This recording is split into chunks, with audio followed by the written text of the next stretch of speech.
Life is Strange. This is a game that you either loved or you hated. That was the popular consensus when the game first arrived. And I am actually in the majority of people that really love the game. Yes, it's full of teenage drama, which honestly isn't fun to listen to. Annoying language. Seriously, why on earth does every game need to have language these days? But it was full of something incredible. It goes back to why I love playing the Telltale games. The incredible stories, the adventure that is born from our characters, the choices, the ever-present mystery that lurked in the background of this adventure. That is what made Life is Strange so appealing. I loved going through every episode and finding photography spots or finding the interesting plot points and having to work out what was the right decision in the context of my own viewpoints. It's honestly part of the charm of playing a narrative-driven adventure with pseudo-choice elements. You actually have to decide how the game impacts you personally and how you would make a decision while still playing yourself in the role of the protagonist. And in this case, Life is Strange has a truly wonderful protagonist. I actually really enjoy playing with, under the guise of Max Caulfield in that game, and loved a lot of the side characters you got and the way their stories developed as you went along. How some moment really made, for lack of a better word, your heart stop as you tried to figure out what on earth is the right thing to say or do to make sure that the game went the way you wanted it to. And when things didn't go right, you left feeling regret. That was incredible. But for all the positives I could say for Life is Strange, I could probably sit here most of the day and talk about Life is Strange. I really wanted to talk about the upcoming Life is Strange Beyond the Storm, or Before the Storm. Before the Storm, that's right. This game is set to be a prequel to Life is Strange, detailing the story of her friend Chloe before Max comes back into the picture, going through some of the details that weren't explored in Life is Strange. And, okay, that is cool. I look forward to doing that and seeing how that plays out. But, and this is the big deal here, there's a lot of concern that comes from that. Namely the fact that Life is Strange really had two protagonists as far as you're concerned. You had Max herself and her friend Chloe. Basically, the character that was so easy to hate, that was so whiny and needy when the world was against her, and for obvious reasons of course, but that pretty much all the game was with her. It was drama after drama. Why did you sign with him? Why did you go against me? Wow, and the best part of the game, sadly, with regards to that character, was the end, without going into spoilers for those who have played Life is Strange. But making that final decision was so easy because she was just such a horrible character.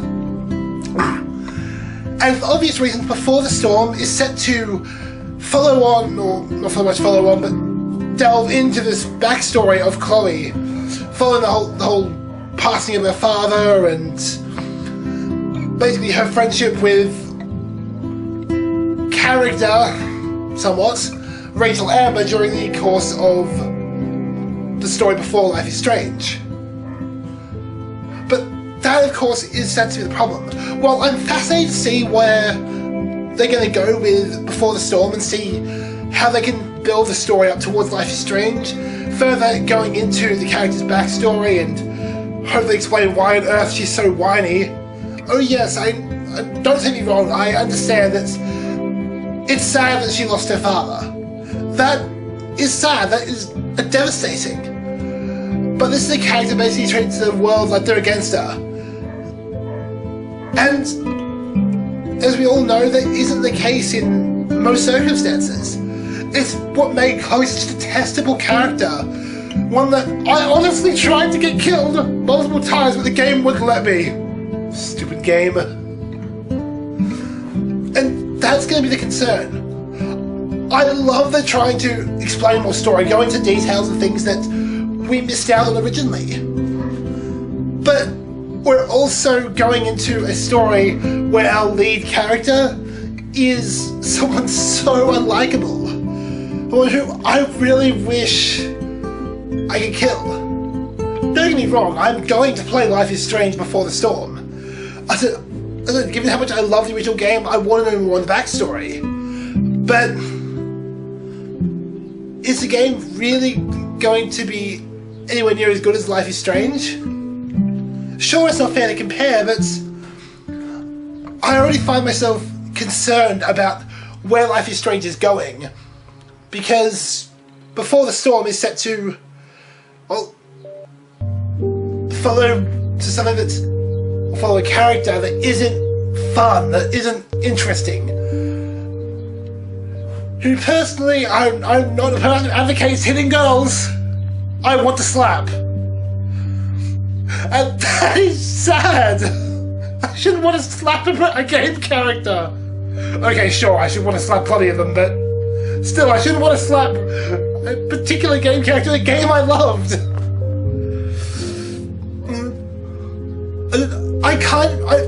Before the Storm makes you wish that they'd actually gone and created a brand new character, using Chloe's story as, again, more of a side plot or content, rather than being the primary focus. I would rather just be able to play through the story of Rachel Amber and have to face her hardships, and of course, by the extent of Rachel Amber, be able to explore Chloe herself, rather than being forced to be put in the shoes of her and deal with all her rubbish. It really is a thing where you can't win it all. You put in the shoes of a character that is so detestable, but it's for the good of further exploring a story that wasn't told within Life is Strange. You really can't win here, can you? Oh, it's such a shame.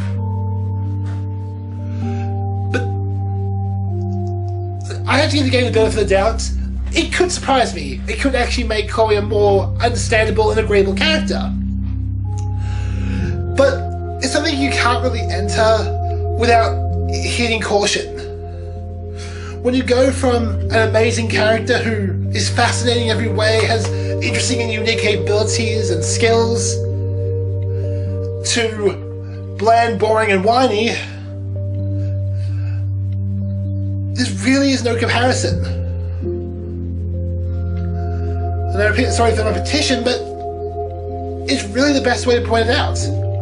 Life is Strange Before the Storm could be great. It could make Life is Strange even better. He's hoping.